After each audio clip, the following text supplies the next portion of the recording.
Assalamu alaikum. Hope you are fit and fine by the grace of Almighty Allah.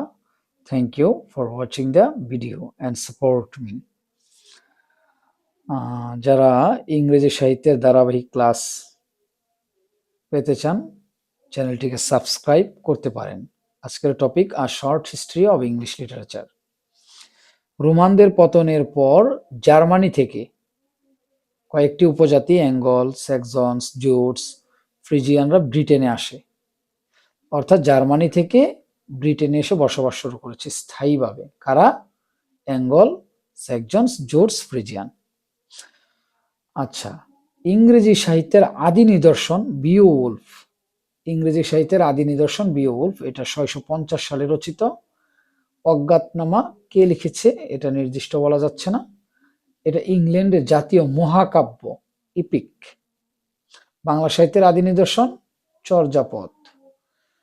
আমরা জানি বাংলা সাহিত্যের প্রথম সার্থক মহাকাব্য মেঘনাদবধ কাব্য 1861 সালে মাইকেল মধুসূদন দত্ত লিখেছেন। তাহলে ইংরেজি সাহিত্যের আদি কবিকে? ইংরেজি সাহিত্যের আদি কবি কিডমন। তার প্রধান সাহিত্যকর্ম প্যারাফ্রেজ।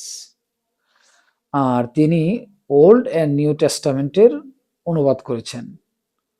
আমরা জানি বাংলা সাহিত্যের আদি কবি লুইপা আর ইংরেজি সাহিত্যের আদি কবি কিডমন। ইংরেজি গদ্যের জনক King Alfred the Great. Bangla গদ্যের জনক ঈশ্বরচন্দ্র বিদ্যাসাগর। গদ্যের আদি নিদর্শন, ইংরেজি গদ্যের আদি নিদর্শন অ্যাংলো স্যাক্সন ক্রনিকল।